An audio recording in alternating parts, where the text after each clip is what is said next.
para que tenha aquele que plante, aquele que defenda os outros, aquele que governe, aquele que reze, aquele que tenha determinadas habilidades, carnear para fazer o churrasco. Então o homem é um animal social. E, inclusive, o homem necessita, de uma companheira, e uma mulher necessita de um marido para justamente perpetuar o gênero humano. E esta união, em vista da geração e da cuidado, união entre o homem e a mulher é indissolúvel, assim como o vínculo de paternidade é indissolúvel. Mas o homem, nós bem sabemos, foi criado com um fim sobrenatural. O homem foi criado por Deus para o céu. Nós somos criados em estado de graça.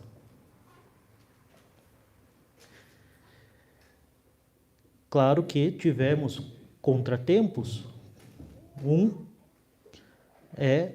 E muito importante, foi o pecado original, mas que permitiu a redenção. E nosso Senhor elevou, pela seu sacrifício redentor, o homem a filho de Deus, a herdeiro do céu, assumindo a nossa natureza humana e morrendo na cruz para nos salvar. E justamente nosso Senhor, nos dando essa dignidade ainda maior, fundando a igreja, ele elevou esta união matrimonial ao nível de sacramento.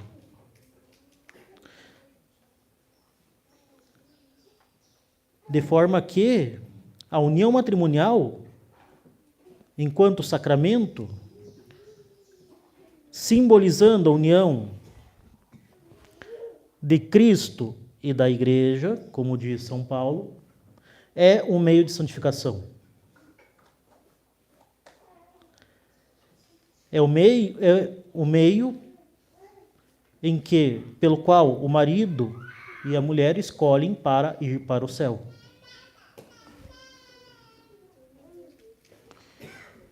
O matrimônio, então, é um meio de santificação.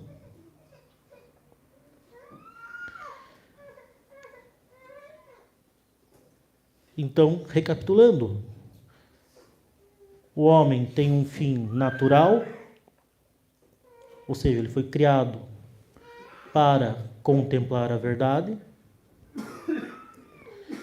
sendo ele um animal racional, mas foi criado também com um fim sobrenatural, que é retornar para Deus. O homem, naturalmente, não é capaz de prover todas as suas necessidades, então ele vive em sociedade, ele é um animal social. E para perpetuar o gênero humano, ele se une a uma mulher para gerar filhos, para sustentá-los, criá-los e para se auxiliarem mutuamente nesta união. Mas o homem foi criado para o céu e nosso Senhor, encarnando-se, ele santificou essa união, elevando-a a sacramento, que é então a união matrimonial, um meio de santificação para os cônjuges.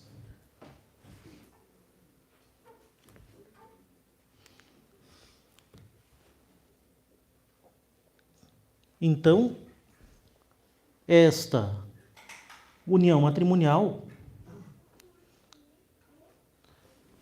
dando como frutos filhos que são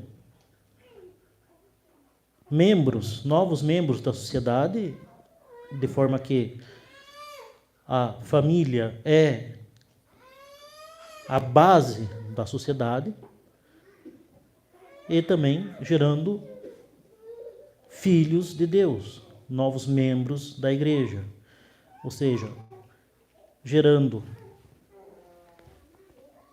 filhos católicos, bem formados para o céu. Então, é importante que haja essa visão sobrenatural da família. E que justamente os cônjuges auxiliem-se mutuamente, sacrificando-se por este fim, mas também sempre lembrando da graça. De forma que não só os indivíduos, mas a família como sociedade deve estar ordenada para o bem sobrenatural, para corresponder às graças que são dadas. E, como todo meio de santificação, é pela cruz que se chega à glória da ressurreição. É pela cruz, pelo sacrifício, que a família vai chegar à santidade e, chegando à santidade, a alcançar a felicidade eterna. Então, é pela união da família com a cruz de Cristo que se poderá ter a santificação, a felicidade eterna, a felicidade já aqui na terra e as consolações da graça. E isso deve ocorrer em família, porque é a ordem criada por Deus. É a própria natureza humana necessita do outro para se manter. Ninguém mantém sozinho a vida natural. Primeiro que é necessário um pai e uma mãe para que se tenha a vida. E é necessário o auxílio dos outros para que a pessoa possa crescer, ser alimentada, ser cuidada. Então, ninguém tem a vida e ninguém tem a sua vida mantida e bem mantida sozinho. Claro, a não ser por um milagre. Isso pode ocorrer. Essa é a ordem criada por Deus. E da mesma forma que ninguém mantém sozinho a vida natural, ninguém mantém sozinho a vida sobrenatural.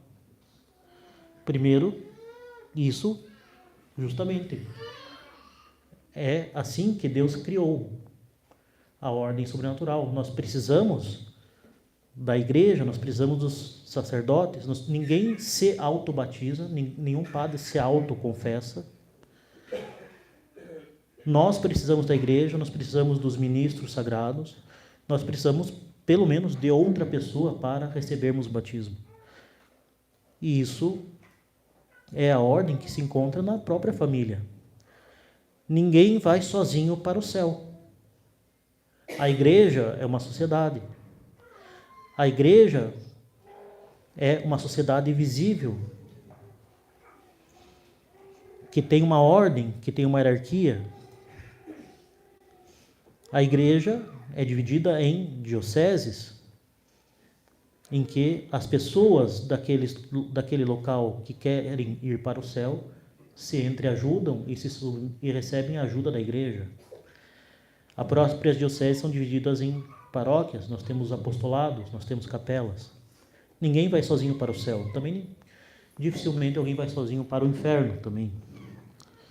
Mas é assim que Deus criou a ordem natural e a ordem sobrenatural. Por isso, a família, criatura de Deus, ela tem um fim natural e tem um fim sobrenatural. E para que os seus membros possam alcançar o fim sobrenatural, é necessário justamente que a família dirija-se como criatura, como sociedade doméstica, ao seu fim último, ou seja, que reze. Nós, sobretudo pela sociedade moderna, extremamente individualista, extremamente egoísta, extremamente hedonista, cada um só pensa no próprio interesse, cada um só quer a própria satisfação, cada um... O homem moderno tem uma aversão ao sacrifício, de forma que é muito difícil que as pessoas, mesmo depois de passarem por uma conversão, é natural que tenham uma dificuldade de enxergar, vislumbrar o bem comum, o bem maior, e se sacrificar pelo bem comum e se esforçar para alcançar o bem maior, até mesmo individual.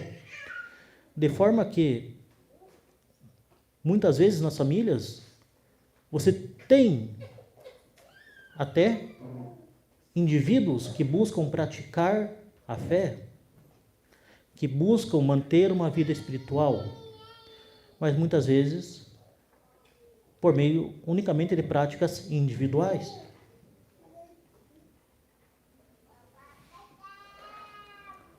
Por meio de cada um por si. A pessoa, os membros da família rezam o terço, faz a oração da manhã, faz a oração da noite, faz a leitura espiritual, cumpre bem a sua agenda, né, a sua regra particular, mas quase nunca como a sociedade que aquelas pessoas são, sociedade doméstica, uma criatura de Deus. Então nós devemos ordenar nossas ações ao fim último. Evidentemente, nós precisamos ter a nossa prática pessoal de piedade, de devoção. A nossa oração privada vai nos ajudar a nos ordenarmos até o nosso fim último. Mas nós não somos protestantes, né? Nós fazemos parte de uma sociedade visível de todos os batizados que professam a mesma fé, recebem os mesmos sacramentos e submetem à mesma autoridade, que é a igreja. E a própria igreja tem a sua oração oficial, que é a liturgia. Ela governa os seus membros. Ela santifica os seus membros, ela ensina os seus membros. E nós devemos justamente ordenar as nossas ações ao nosso fim último, que é o céu, por meio da igreja, fazendo parte da sociedade, sendo governado por ela, rezando com ela, sendo sustentado espiritualmente por ela. Mas nós temos também a família.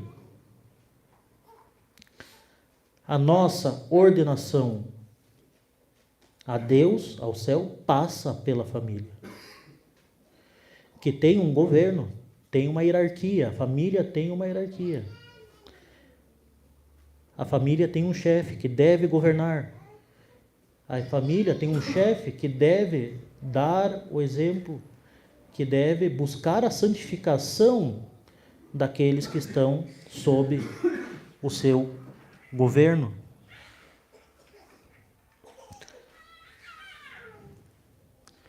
Nós não aparecemos no mundo por geração espontânea. Nós temos uma família e nós temos deveres para com ela. E a família tem deveres para com Deus.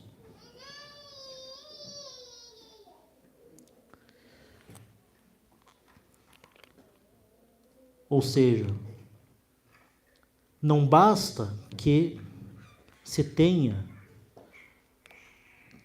indivíduos que pratiquem individualmente a sua fé.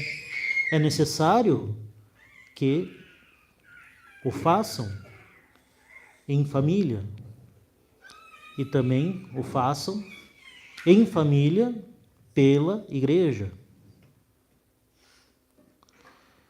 É necessário que os membros da família vivam verdadeiramente na caridade.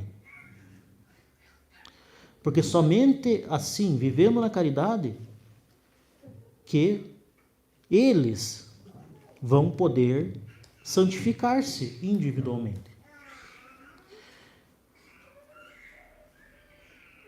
Se os membros da família simplesmente moram sob o mesmo teto, mas não praticam a caridade, não se importam uns com os outros, significa que toda aquela prática individual de piedade pode ser uma mera ilusão. Porque como pode, diz nosso Senhor, amar a Deus aquele que diz ao seu irmão raca, aquele que não se importa, não tem um verdadeiro amor sobrenatural sobre aquele que está mais próximo. Então, lembrando, não basta uma vida católica privada. É sempre bom voltar àquela distinção, que uma casa não é necessariamente um lar. Uma casa que abriga pessoas que simplesmente saem para trabalhar e voltam, mas tem cada um a sua vida, come cada um em seu horário, faz cada um o seu programa, e eventualmente programas coincidem, por mais que haja laços sanguíneos ali, não vai ser necessariamente uma família. A família justamente é formada pelos laços sanguíneos, é claro, mas também pela caridade mútua daqueles que estão sob o mesmo teto. É isso, é a caridade que forma o lar.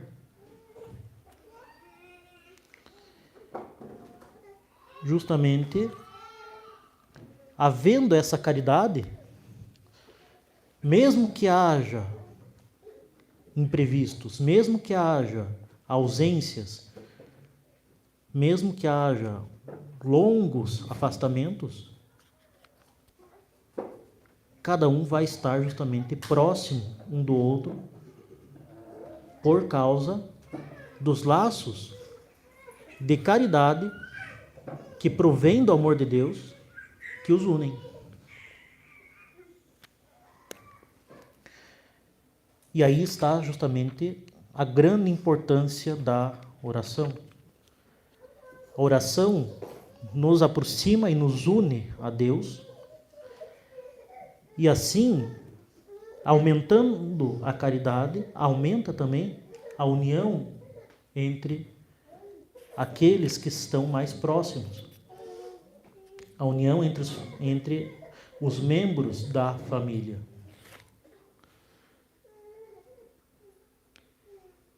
Então, aqui começo efetivamente a mencionar o que diz o Papa Pio XII no seu discurso, e ele começa citando São Francisco de Sales, que diz: é a maior e mais frutuosa união do marido e da mulher, aquela que se faz na santa devoção, a qual devem levar o outro a um maior desejo da devoção. Há frutos, diz ele, como o marmelo, que pela amargura do seu suco dificilmente são agradáveis, senão na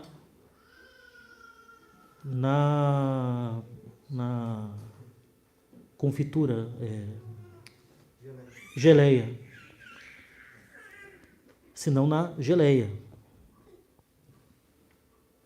Há outras que, por sua ternura e delicadeza, não duram, senão quando são confeitadas, cristalizadas, como a cereja e o damasco. Assim, as mulheres devem desejar que seus maridos sejam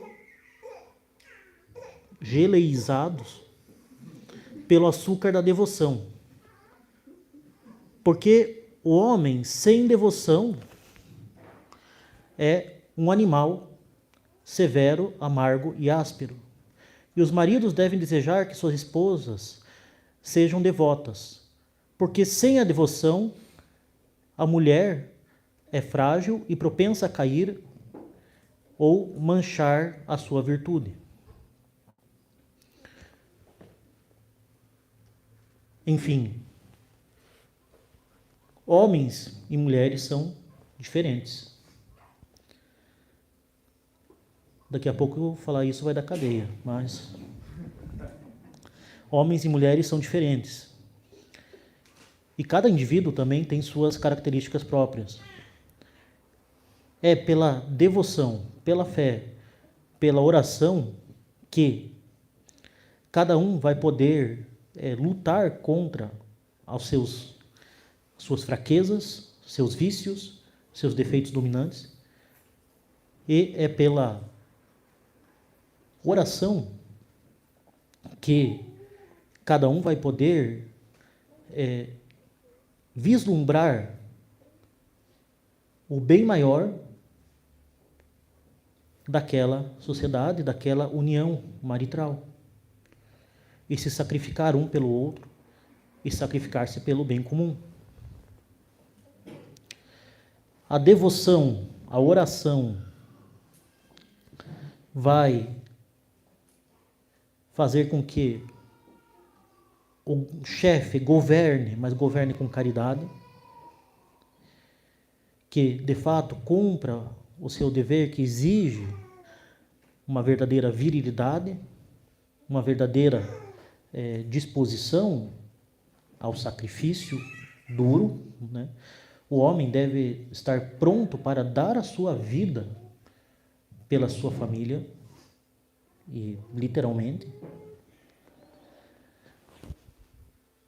E a esposa, que é o coração do lar, que dá justamente a consolação para todos os membros da família, que cuida com delicadeza, também a oração vai dar a ela a firmeza para não se deixar levar pelas paixões, não se deixar desanimar ou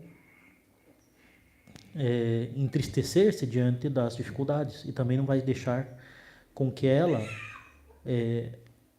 seja levada por ilusões. A devoção, né, esta prontidão para se colocar ao serviço de Deus, como diz São Francisco de Sales, é a guarda de todas as virtudes. diz o Papa Pio XII.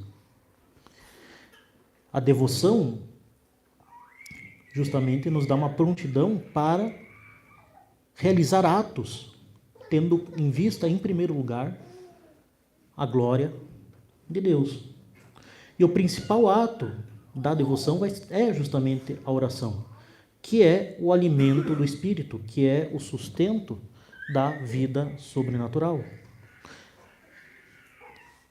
E, sobretudo, a oração em comum, em que aqueles que têm o mesmo objetivo unem as suas forças espiritualmente para solicitar aquilo que eles necessitam, tem uma eficácia ainda maior, como diz Nosso Senhor.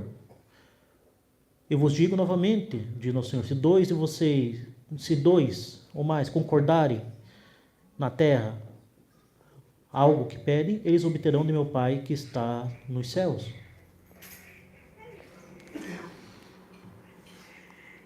E ainda assim, e além disso, é a oração que vai colocar uma maior união entre os membros da família. Pois é uma união não somente naquilo que é acidental, não é só uma união de meios, mas uma união de fim. Não é uma união meramente na aparência, mas querem chegar no mesmo lugar pelos mesmos meios. E na medida em que os indivíduos distintos, membros da mesma família, estão unidos naquilo que é o maior bem, eles vão estar mais unidos entre si. É como uma pirâmide. Quanto mais unidos, quanto mais próximo está do topo da pirâmide, mais unido, mais próximos estão aqueles que estão nas suas arestas.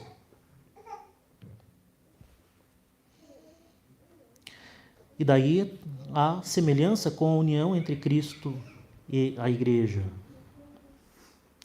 que é uma união indissolúvel, que tem como vistas o fim último, que é o céu. Claro que este espírito sobrenatural que deve haver na família, passa em primeiro lugar pela devoção individual, pela oração de cada membro, pedindo pelos outros membros. Afinal de contas, é o dever de caridade mais básico.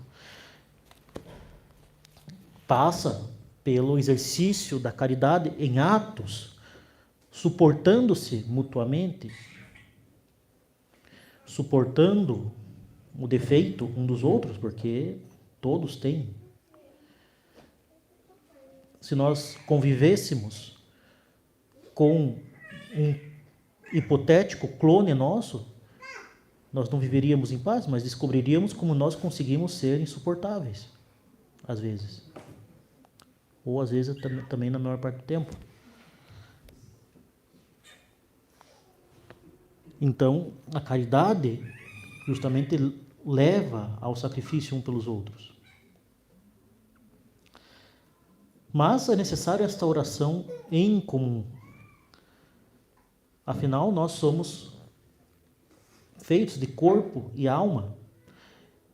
E sendo membros de uma sociedade que é a sociedade doméstica, nós precisamos manifestar a pertença a essa sociedade, rezando junto.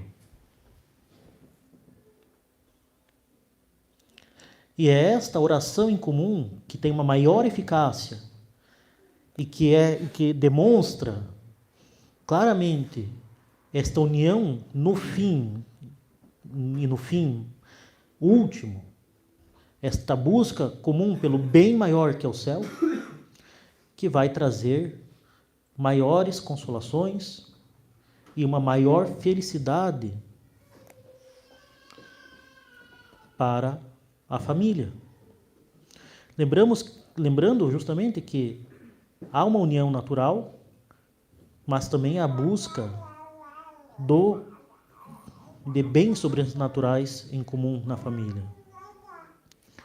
Eles estão, a família, claro, deve buscar uma vida boa, pacífica, isso é justo, mas não pode jamais se esquecer que estão buscando, em última instância, a salvação. A oração em família vai dar não somente essa maior união, mas não somente vai ajudar a buscar os meios sobrenaturais para vencer os vícios e ganhar méritos, mas também vai dar esta visão sobrenatural, vai dar consolações sobrenaturais, vai dar também os bens espirituais e temporais que são pedidos. E vai ajudar justamente nesse espírito de sacrifício para combater o orgulho, o egoísmo e o hedonismo desses tempos. Diz o Papa Pio XII, né? A exemplo de Tobias e Sara, que diante dos problemas para que houvesse a união matrimonial entre eles, né, para que fosse expulso o demônio que atormentava ela, se colocaram em oração, justamente dizendo, com essas palavras aqui, que eles não poderiam se unir à maneira dos gentios que não conhecem a Deus. Como eles conheciam a Deus, eles se voltaram para o auxílio de Deus.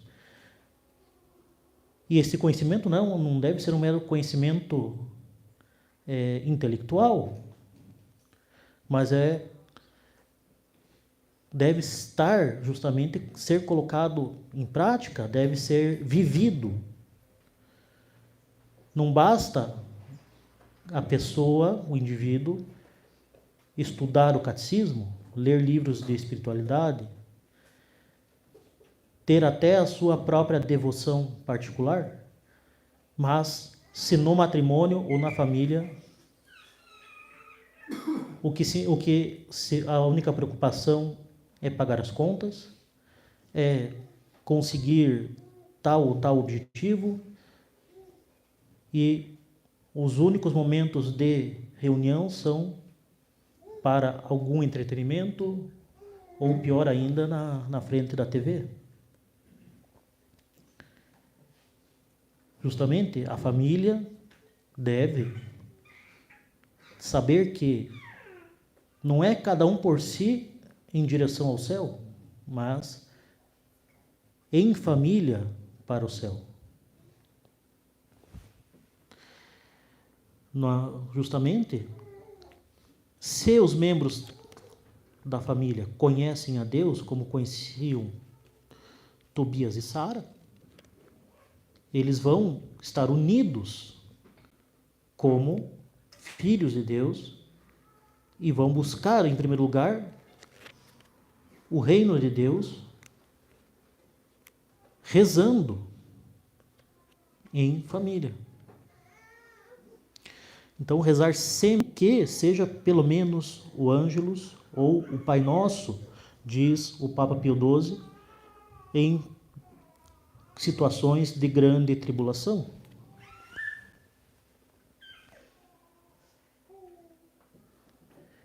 E assim, mesmo que existam vários empecilhos, mesmo que os trabalhos, obrigações, imprevistos, mantenham os membros separados por algum tempo, eles estarão sempre unidos na caridade fraterna.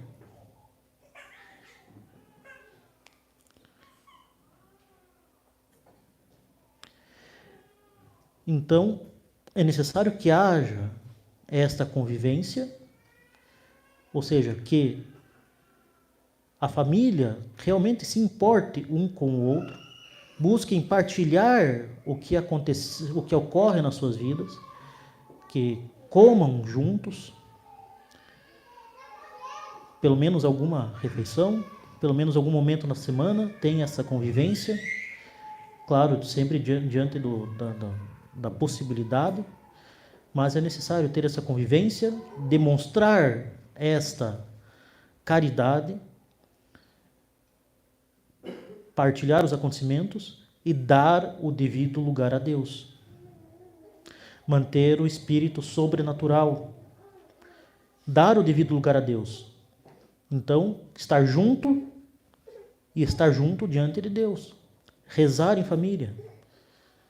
Nossa Senhora pede o terço em família.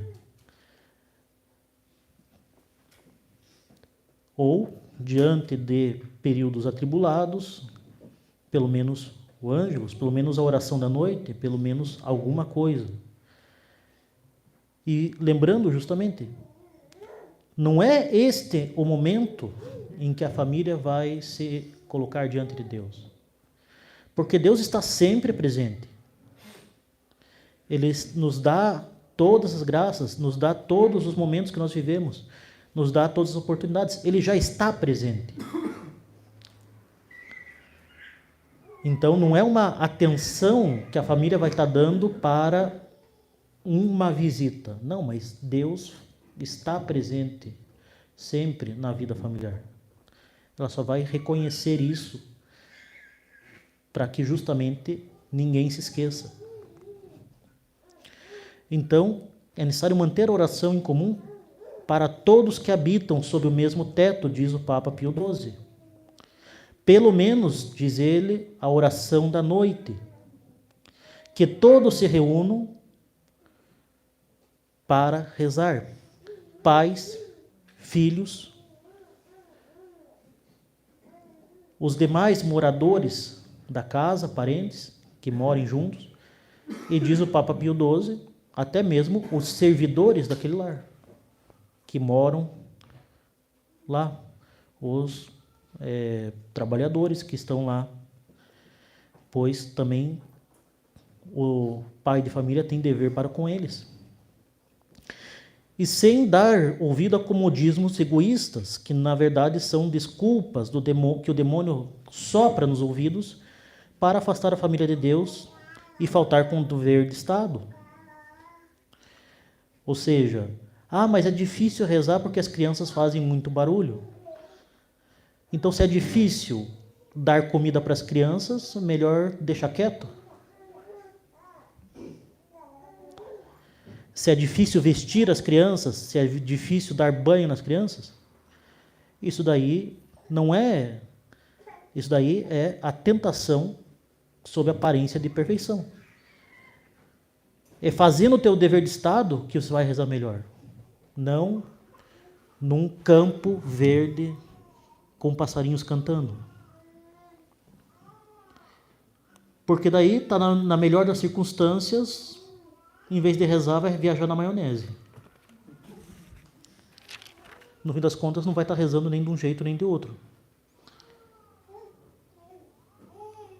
É possível aurir mais graças num terço com crianças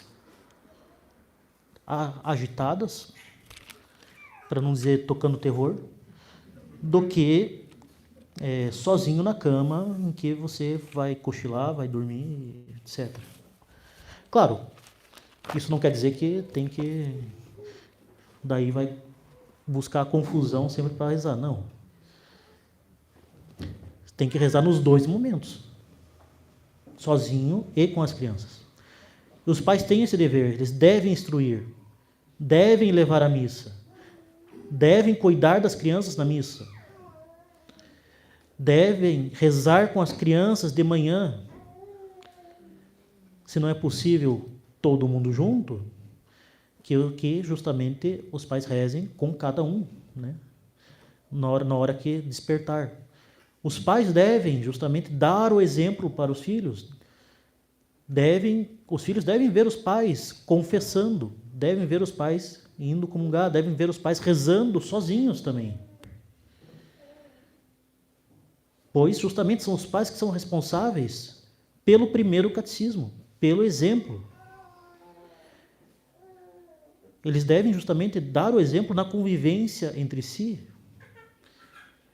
sem brigar justamente na frente das crianças, para não minar a autoridade, para não dar um mau exemplo. E até porque são os pais que vão ser o exemplo, a primeira forma assim que as crianças vão ter da autoridade. Então, as crianças vão ter uma noção do que é Deus e Nossa Senhora vendo os pais. Então, devem dar o exemplo da caridade, né? Da presença, eles devem justamente garantir a presença de todos os membros, né? Na oração em comum. Não começar facilmente se alguém estiver ausente. Os pais têm autoridade. E, de fato, o exercício da oração da família passa justamente pela autoridade hierárquica na família, pela hierarquia na família. Em primeiro lugar, justamente, é o pai que é o responsável pelo culto familiar.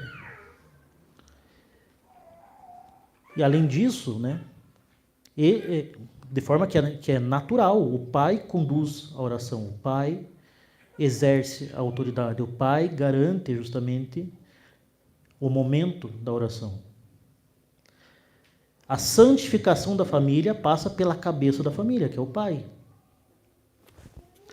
Por isso que ele deve manter a graça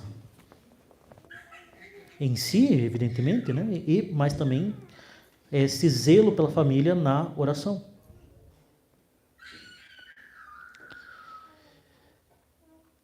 E justamente, como sempre ensina o padre Pascotto, né? A cultura se refere ao culto da sociedade. Então, o que vai ser a família passa pelo culto que aquela família presta a Deus.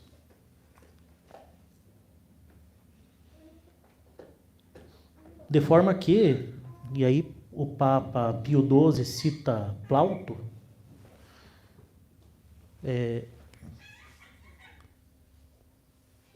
o zelo que as famílias romanas tinham pelo culto doméstico, em que cada casa tinha um local em que se cultuava o lar em família, guiado pelo pai da família, que era o sacerdote, né, deste culto,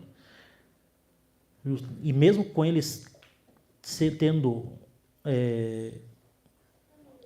o culto dos demônios politeístas e grandes defeitos morais, justamente nós que temos o culto do verdadeiro Deus devemos zelar pela família. Então, a casa deve ter um local,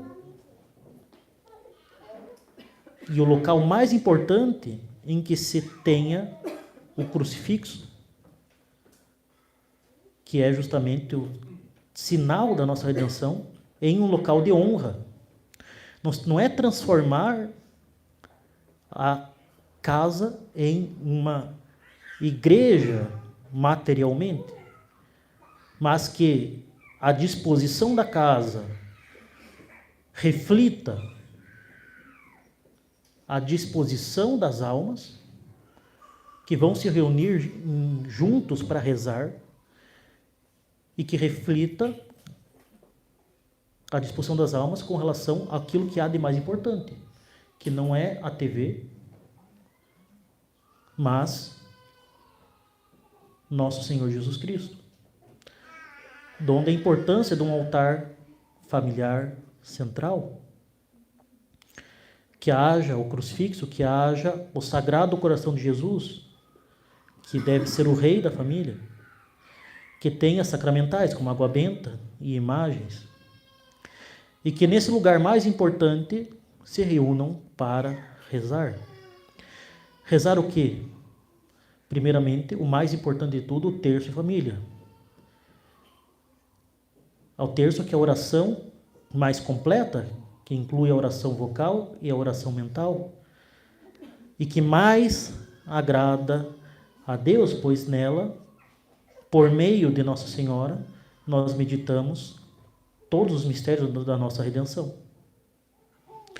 E porque a devoção a Nossa Senhora, justamente, é a devoção que nos foi dada por Nosso Senhor, quando nos la deu como mãe. Por isso, a importância de rezar o terço em família. E todo mundo sabe, quando chega a hora de rezar o terço, aparece todo tipo de problema.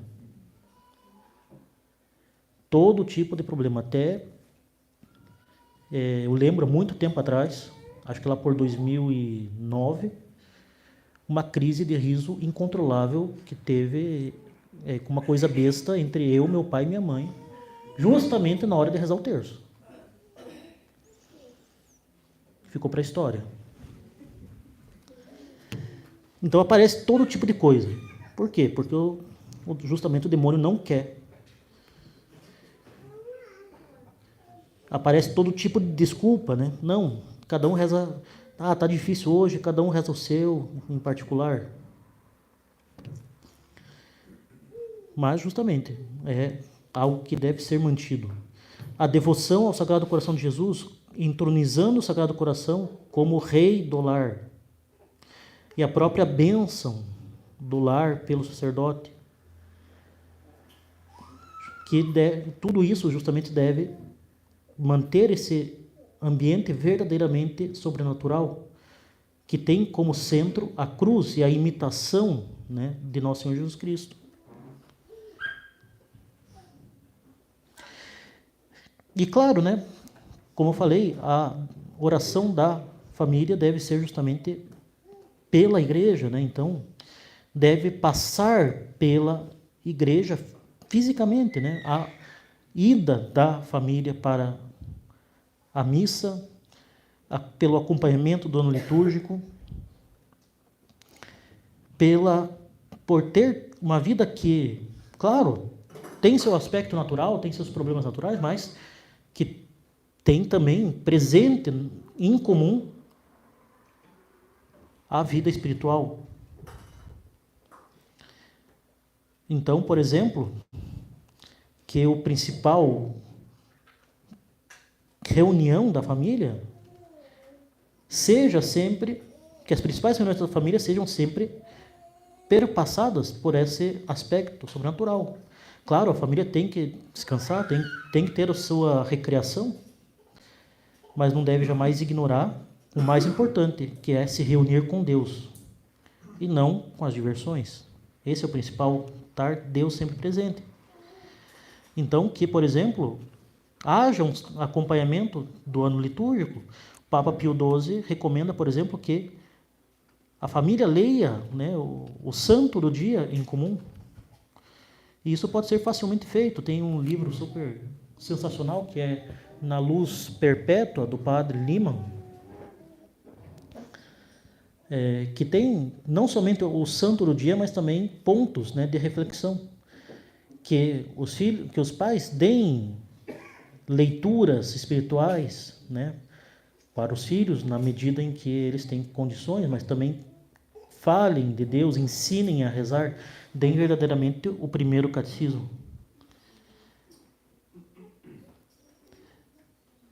E, claro, deem um exemplo, né, dessa vida católica, pela confissão, pela comunhão, pela docilidade e respeito com o clero, sobretudo seguindo as orientações.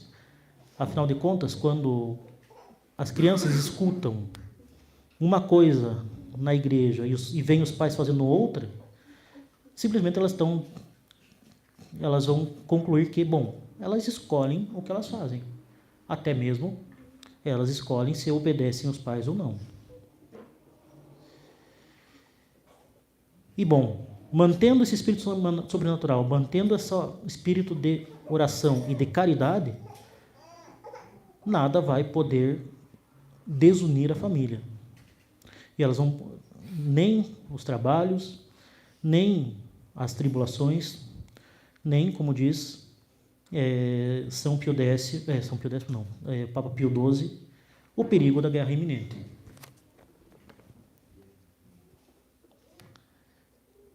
E ele ainda recomenda também que o aniversário do matrimônio dos jovens, do marido e da mulher, seja sempre comemorado em primeiro lugar ao pé do altar, pois é a comemoração de algo que foi recebido, né, do pé do altar. Mas o mais importante é justamente essa visão de que a família caminha para o céu. Então, para manter a tradição, eu passei um pouquinho do tempo, mas é isso.